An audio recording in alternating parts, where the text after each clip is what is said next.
channel. It's your girl Nisha, and welcome back to A Part in Me, where I share parts of my life battling sickle cell anemia, being a wife and a mother to two. I haven't posted in a while just due to some personal issues, and also it's kind of challenging being in lockdown with two young children and finding time to record. So basically, I'm here now, and I decided to make the video today based on the fact it's been 4 years since I've been major sickle cell crisis free. And I say that because I do have small crises, minor crises at home, but I can tend to being on bed rest and pain meds, etc.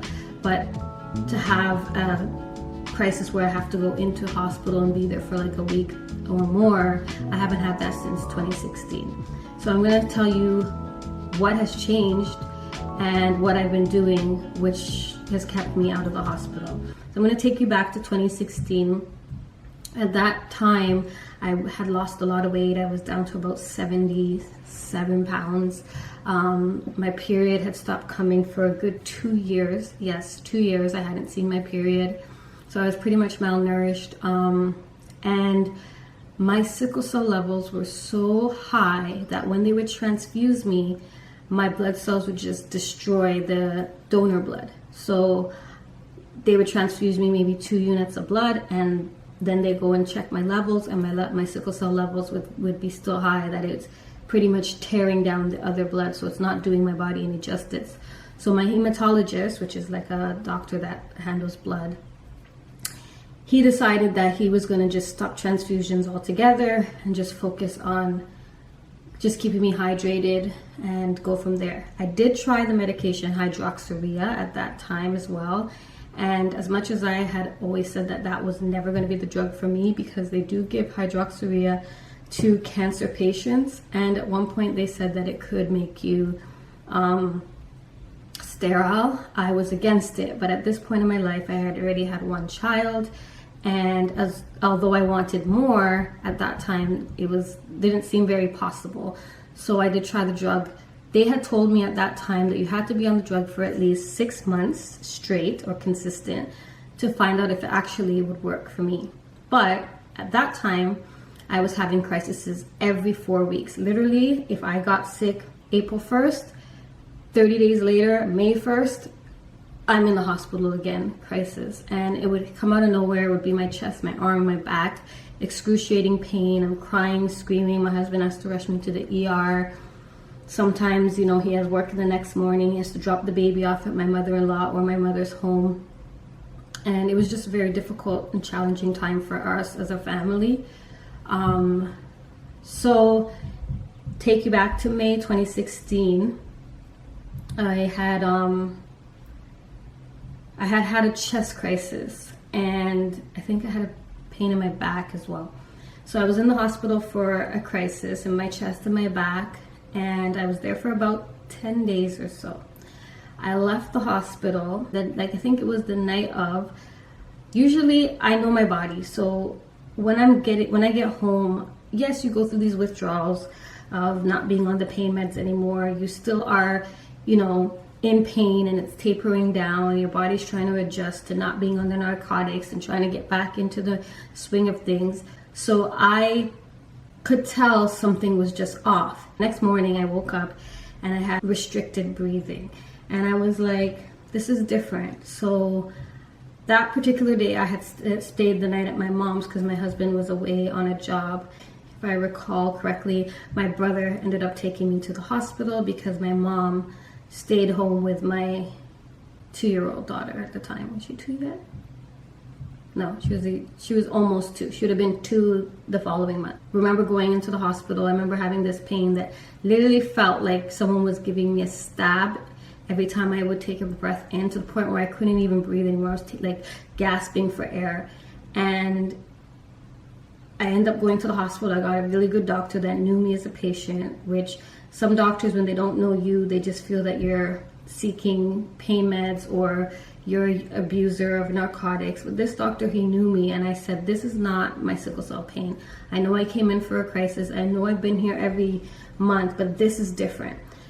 So he did an ultrasound on my lungs, couldn't find anything. And he says to me, Nisha, the only way that I can decipher exactly what this is if I give you a CAT scan. At that time, I don't know, for whatever reason, I was really terrified of CAT scans because they inject a dye and sometimes people have bad reactions, and I just wasn't about to put a new substance in my body.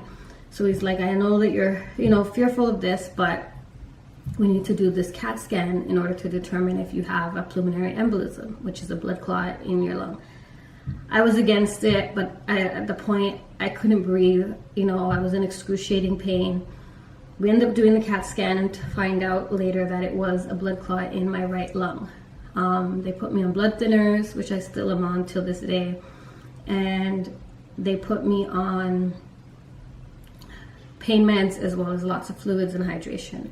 So I was in the hospital for another week or so and trying to fight off the crisis that I was still recovering from, as well as this pulmonary embolism. They gave me a transfusion for the first time in like a year, 2 years, and my body somewhat took to it. So going forward, I got discharged from the hospital. I think it was around May 17th-ish. Yeah, around then I got discharged from the hospital, and I remember leaving the hospital and saying, I never want to see this place again. I had my follow-up appointment with my hematologist maybe a week or two after, and I remember saying to him, like, I do want to have other children in the future, and as crazy as it sounds, I even said to him, like, not getting my period makes me feel like less of a woman. Like, nobody wants to have their period, but when you don't have your period, you feel like something's wrong with you, if that makes sense. So he says, I know, and at this point, we need to figure out something to do. You have a life to live. You have a little one to live for. We need to make some changes. So we're going to try manual exchanges. So at the time, I'm like, manual exchanges, which I've seen and I've heard, but I've never had before. So I was like, can you explain that to me? He went through the run through. My mom was at that appointment with me. My birthday rolls around. I remember praying to God. This might sound crazy, but I said to God, I'm like, if I don't have a baby in the next year, or if I don't get my period to say that things are coming back to normal, then that's it. I'm going to be satisfied with the one that I've been blessed with and just move on from there. My birthday is June 20th. June 22nd, my period came. And I looked up and I was like, okay, God, I see you. So that kind of gave me hope. That week as well, I had a transfusion, and that was supposed to see how my blood would take, and if it took well, they would start the exchanges. So the following, I think they had me come in every 2 weeks at that point. So I came back 2 weeks later and they gave me a little bit more blood, and then I came back another 2 weeks later and then they tried the exchange. So the exchange is when they take out your sickle blood, or they take out your own blood from you and they replace it with donor blood, so a transfusion. So I went in, my body went well to that, and my doctor's like, okay, we'll see how you feel. And from that time, my period just came back normally for my regular cycle. Everything was back to normal, pretty much. I ended up seeing a nutritionist to help with my weight gain, and I just started overall feeling better. So now, going forward, I do manual exchanges every 4 weeks. That was what my doctor had prescribed for me. And the reason for that is sickle cell blood. For people with sickle cell, their blood cells don't last as long as an average person. So they start to die out, where an average person, they would have their blood cells live longer. Ours die out a lot faster. So by giving me the exchanges, you take out a good amount of the sickle cell blood, you replace it with donor blood, but that also gives your body a chance to have a boost. So you're basically eliminating that dying out factor, if that makes sense. So before your blood cells decide to lock up or not carry the oxygen to certain parts of your body, you have this new fresh blood that does all those things that your sickle cell blood couldn't do. So going forward, I was like, I would still get pain, and I can't lie, I do still get crises at home where I feel pain in my lower back or my chest or my arm, regular parts of your body that you do have a crisis, which you can have a crisis anywhere that your blood flows. But they were very minimal. When I got pregnant with my son, the baby started to take a lot from me.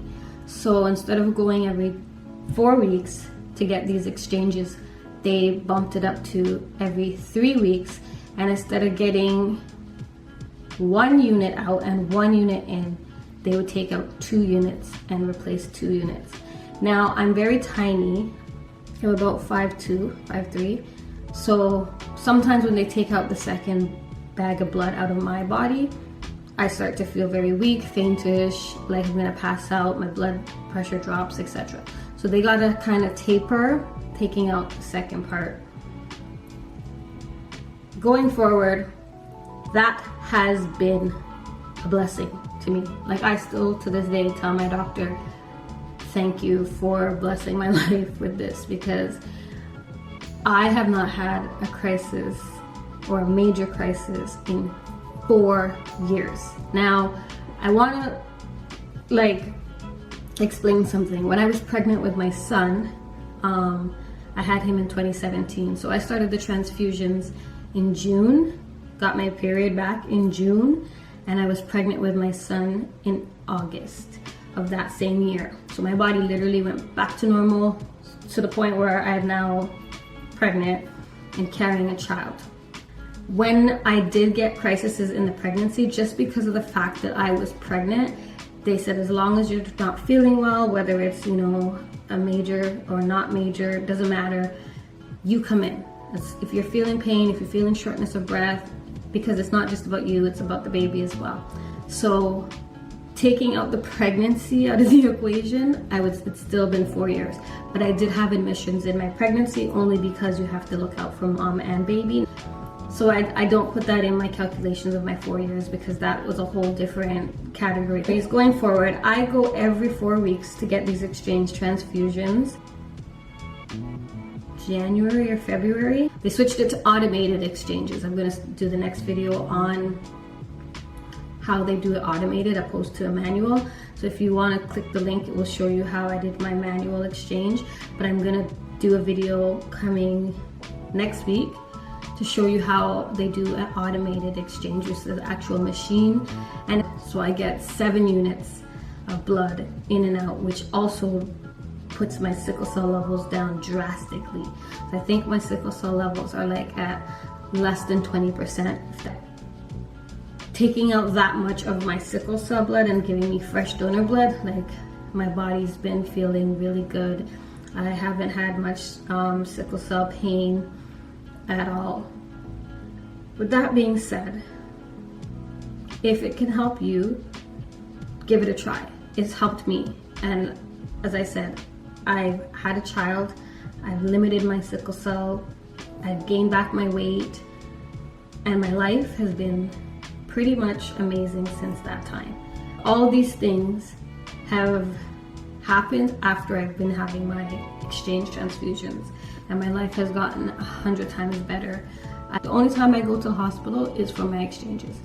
So anyways, I'm gonna wrap up this video. As I said, manual exchanges or automated exchanges replaces the blood. It helped me, and it can definitely help you if you're someone with sickle cell. Thank you for watching. Like, comment, share, subscribe, and I'll see you in the next video. Bye.